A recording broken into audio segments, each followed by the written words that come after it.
Hello friends, नमस्कार, जय हिंद। तो देखिए, आज के इस वीडियो में हम लोग यहाँ पर झारखंड उत्पाद सिपाही परीक्षा 2026 के लिए जनरल साइंस का प्रैक्टिस सेट 11 लेकर के आ गए हैं। और आज के इस प्रैक्टिस सेट में हम लोग जनरल साइंस के 20 इंपॉर्टेंट सवाल को कंप्लीट करेंगे। तो चलिए हम लोग शुरू कर लेते हैं आज का सेशन।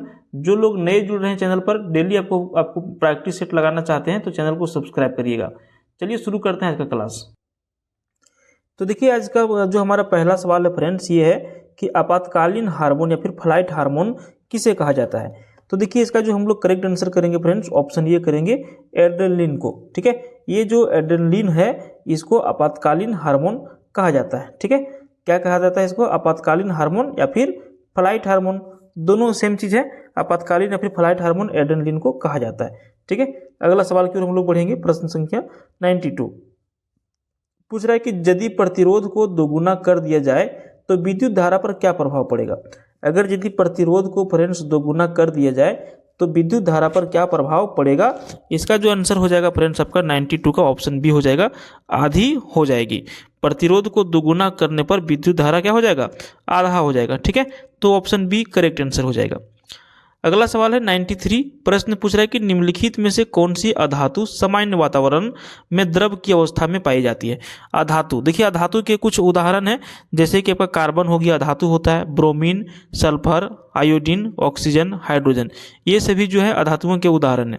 इसमें से जो ब्रोमीन आपका है वो ऐसी अधातु है जो सामान्य वातावरण में द्रव अवस्था में पाई जाती है, और इसके अतिरिक्त अन्य सभी अधातुएं या तो ठोस में या फिर गैस अवस्था में पाई जाती है। ठीक है, तो यहाँ पर हम लोग क्या आंसर करेंगे? ऑप्शन बी करेंगे। जो ब्रोमीन है ये क्या है? सामान्य वातावरण में द्रव अवस्था में पाई जाती है। क्लियर हो गया। अगला सवाल देखिए 94। अगला सवाल 94। प्रश्न है कि मधुमक्खी के डंक मारने पर निम्नलिखित में से किस पदार्थ के उपयोग से आराम मिलता है। मधुमक्खी का डंक, एक बार मुझे भी मधुमक्खी ने काटा, बाप रे, पूरा लटक गया था शरीर में, जहाँ जहाँ काटा एकदम बड़ा बड़ा एकदम जो है सूजन टाइप का हो गया था, पूरा चेहरा उरा में काट लिया था चलते चलते रास्ते में, है ना। तो मधुमक्खी के डंक मारने पर निम्नलिखित में से किस पदार्थ के उपयोग से आराम मिलता है। 94 का हम लोग आंसर करेंगे बेकिंग सोडा का। ठीक है, मधुमक्खी के डंक मारने पर डंक मारे गए अंग में दुर्बल क्षारकों के उपयोग से आराम मिल जाता है।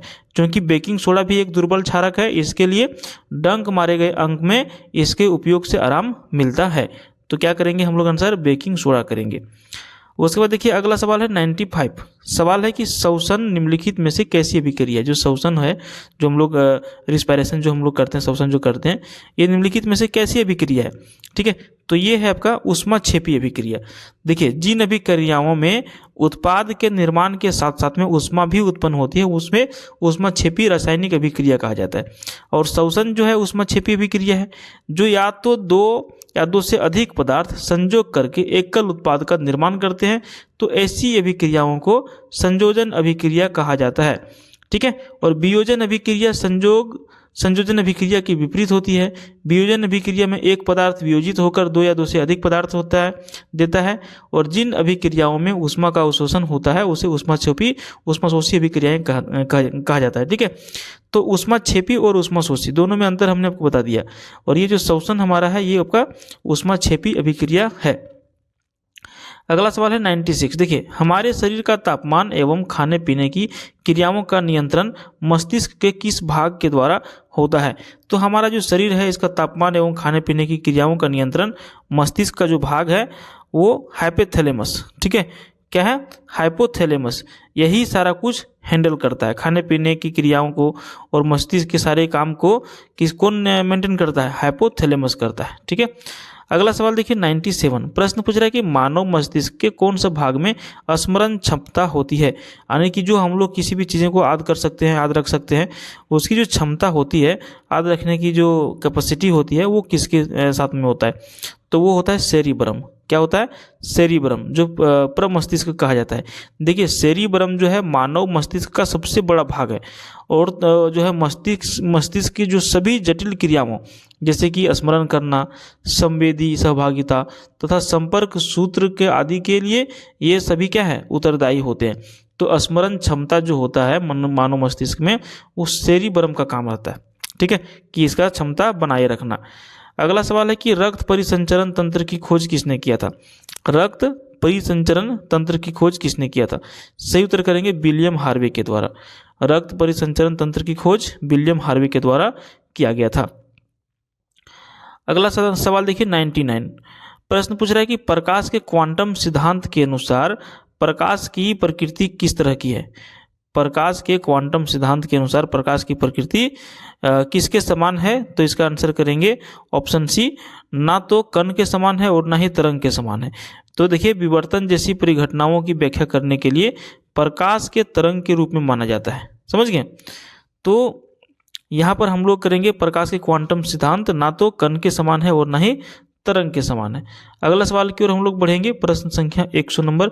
देखिए इस सवाल में क्या पूछ रहा है, तो यहाँ पे देखिए तारे का जो रंग है वो किसका संकेत होता है? तारा हम लोग देखते हैं नंगी आंखों से, तारे का जो रंग होता है बहुत सारा तारा जो ज़्यादा चमकीला होता है, कुछ रेड होता है, कुछ ग्रीन टाइप का दिखता है, सबका अलग अलग मतलब है। तो तारे का रंग जो है किसका संकेत होता है? ये होता है तापमान का। ठीक है, तो तारों के रंग जो है तारों की आयु और तापमान को दर्शाता है।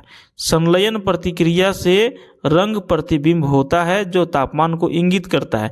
यदि तापमान अधिक है तो तारा युवा है। ठीक है, ऐसा माना जाता है, और युवा अवस्था में तारा नीला होगा। अगर यदि कोई तारा आपको नीला दिख रहा है तो समझ जाइए कि ये जो तारा है ये आपका युवा अवस्था में है और उच्च तापमान को इंगित करता है। और यदि तारा लाल है तो तापमान कम होता है। समझे? तो तारे का रंग हमेशा तापमान और उसके आयु को मतलब कि संकेत करता है। ठीक है, इंगित करता है। 101 नंबर सवाल में देखिए, गैल्वनाइज्ड लोहे के पाइपों पर किसकी कोटिंग की जाती है? 101 नंबर का सही आंसर करेंगे जस्ता का। देखिए गैल्वनीकरण जो है स्टील या फिर लोहे की सुरक्षात्मक जो है प्रदान करता है। ठीक है, यानी कि सुरक्षा प्रदान करता है, और जो है इसके लिए जस्ते की कोटिंग इसके ऊपर किया जाता है जो लोहे को जंग लगने से और ऑक्सीकरण होने से सुरक्षा प्रदान करता है। ठीक है, तो गैल्वनाइजेशन जो है लोहे के पाइपों पर किसकी कोटिंग की जाती है? जस्ते की। समझ गए? चलिए अगले सवाल की ओर हम लोग बढ़ेंगे, प्रश्न संख्या 102। निम्नलिखित में से कौन सुमेलित नहीं है? अब यहाँ पर सुमेलित हम लोग को करना है, देखना है कौन सा सही है कौन सा गलत है। तो यहाँ पर हम लोग देख रहे हैं कि एनीमोमीटर जो है वायु की चाल की माप है, आमीटर जो है विद्युत धारा की है। यहाँ पर देखिए टैक्योमीटर में दबांतर दिया गया है, जबकि यहाँ पर जो है टैक्योमीटर जो है एक सर्वेक्षण उपकरण होता है। क्या होता है? एक सर्वेक्षण उपकरण होता है जो क्षैतिज दूरियों या फिर लंबवत उन्नयनों एवं दिशाओं की त्वरित मापन हेतु डिजाइन किया गया है। तो यहाँ पे क्या है? सुमेलित नहीं है। बाकी पायरोमीटर जो आपका है वो उच्च ताप, पायरोमीटर की सहायता से जो है उच्च तापीय वस्तुओं का मापन होता है। तो यहाँ पे टैक्योमीटर आपका गलत है। टैक्योमीटर जो है सर्वेक्षण उपकरण है, यहाँ पे दबांतर दिया गया है। अगला सवाल 103 नंबर देखिए, निम्नलिखित में से किस यंत्र से द्रवों की विशिष्ट गुरुत्व का मापन किया जाता है? किस यंत्र से द्रवों की विशिष्ट गुरुत्व का मापन किया जाता है? सही आंसर आपका हो जाएगा पिग्नोमीटर। क्या हो जाएगा? पिग्नोमीटर हो जाएगा। ठीक है, चलिए अगले सवाल की ओर हम लोग बढ़ेंगे, प्रश्न संख्या 104। ग्रंथियां हमारी आंखों से आंसू अवमुक्त करती है। हमारी आंख में ऐसी कौन सी ग्रंथि है जो हमें ये मतलब किसी भी तरह की जो आंसू आने का जो प्रक्रिया होता है, जो काम होता है, वो हमारी आंख में कौन सी ग्रंथि है जिसकी वजह से आंसू आते हैं? सवाल यही है। तो 104 नंबर का हम लोग आंसर करेंगे आपका ऑप्शन ये। ठीक है, लेक्राइमल। ठीक है, क्या करेंगे? लेक्राइमल ग्रंथियां आंखों के पार्श्व किनारे के ऊपर जो है ऑर्बिट के भीतर स्थित आंसू पैदा करने वाली ग्रंथियां होती हैं, और ये ग्रंथियां जो है लगातार जो है आंसू उत्पन्न करती है, जिसका नाम है लेक्राइमल। समझ गए? अगला सवाल 105 नंबर। प्रश्न पूछ रहा है कि विकासवाद का सिद्धांत किसने प्रतिपादित किया था? ठीक है, विकासवाद का सिद्धांत किसने प्रतिपादित किया था?